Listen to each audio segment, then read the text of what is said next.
हे मैया, हमनी सब पे ऐसे ही दया बनाए रखिए। हर साल के तरह एह बार भी राउर पूजा करतानी। अपन आशीर्वाद ऐसे ही बनाए रखिए कि हम लोग इस साल भी आपके पूजा करे में सफल हुई है। मैया दया बनाए रखो। हर साल के तरह इस साल भी हम राउरे आशीर्वाद लेके चंदा करे जात बानी। हमनी सब पर आशीर्वाद बनाई मैया। जय माता दी, जय माता दी, जय माता दी, जय माता दी। शेरा वाली मैया की जय, शेरा वाली मैया की जय, कुष्मांडा मैया की जय, कत्यानी मैया की जय, कालरात्रि मैया की जय, महागौरी की जय हो, ब्रह्मचारिणी की जय, शैलपुत्री की जय, जय माँ दुर्गा, जय, जय माता दी, जय हो माता, जय माता, जय हो माता, जय माता। जय माता। ऐसी कृपा बनाए रखो माता दी।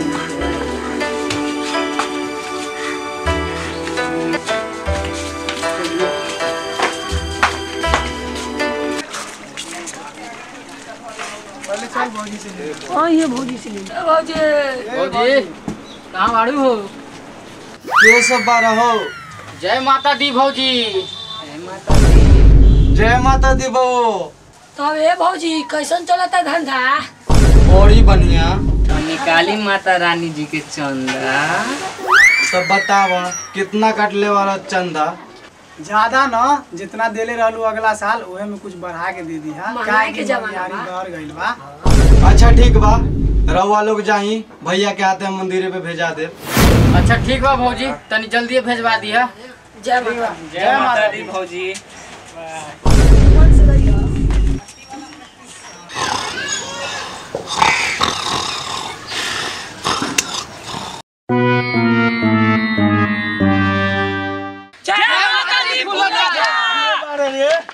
अभियो ले झुलावते बानी त कहाँ से फूलवा?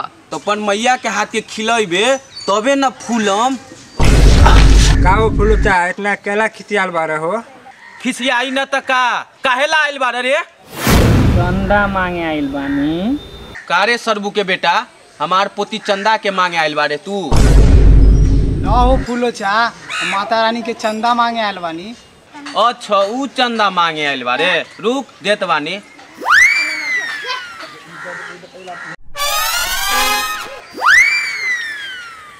काहे चाचा ई का देत बानी? महंगाई इतना बढ़ गईल बा। पिछले बार भी 11 रुपया देले रहनी, कम से कम अब की बार तो 51 रुपया दे दी। का करी त हमरो कमाई घट गईल। साला जोहरो खाए ला पाई नहीं खेबा हमरा पास। तो ली चाचा पैसा, जोहर खा के मर जाई।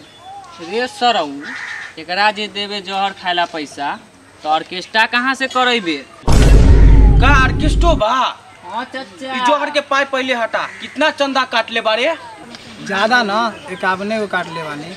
बस 51 को कट ले बा। ले धर 251, लेकिन माल टॉप टॉप के रहे के चाहिए। अच्छा ठीक बा चाचा, चिंता मत करा, तारा खातिर चितकबरी विदेशिया मंगावता लंदन से? लंदन से। चार गो। ठीक बा, बाय। ए भैयो, बुढ़वा बड़ी छिनार हो। सही बोल रही अगला साल पता हो एकर मामिए के पटा ले रहलो। चल साले चुपचाप चल, अभी चंदा मांगे के हो। गाये चाची का करो तारू? राउर बेटिया तो पास भइए गईल।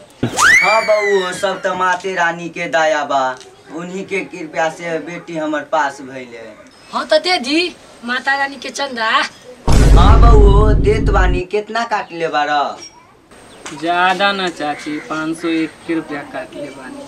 अच्छा बुआ देत बानी।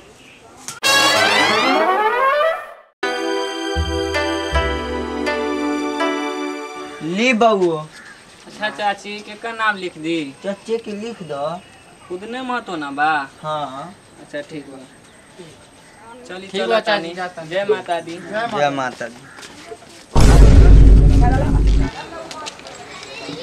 सुना, अब तो गांव घर में काटे लेल बानी, चलो चौक से काटल जाए चंदा। चलल जाई।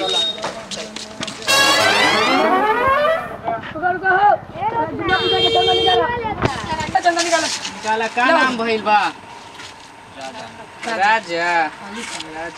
लो ठीक बा, आज यहाँ दुर्गा पूजा में मंदिर में शादी प्रसाद खा ले। ठीक बा, जाई चलो उठाओ, जाई जाई, आराम से जाई। ए रुका रुका आवे दा सर रुक रे ए ब्रेक नहीं के बाहर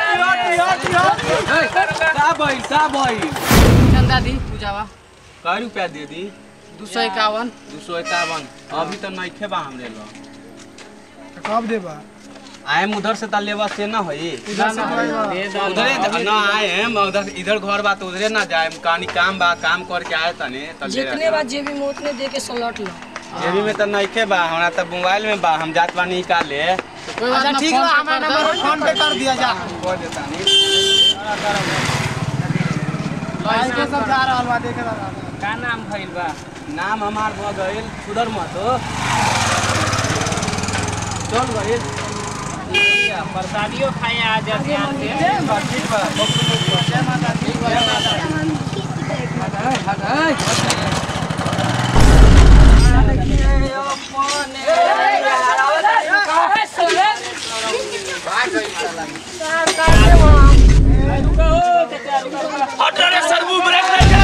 अरे सर वो मार के फाड़ दे लगे एकरा के रे पुरवा चल लौकत नहीं के तोके मार के फाड़ दी चश्मा वाला नहीं तो ठोक देले किते आके हमरा गलती से थोड़ी ठोका अब गया एकर भरपाई भरे के पड़ी मार साले के ना ता मार के गांड फाड़ दे पुरवा नहीं खेबा हमरा भर दे नहीं खेबा नहीं पैसा तो देबे के पूरा के चंदा दे दो हमरा साइकिल दो दो साइकिल छोड़ा बहुत दूरी घर बा तोके बता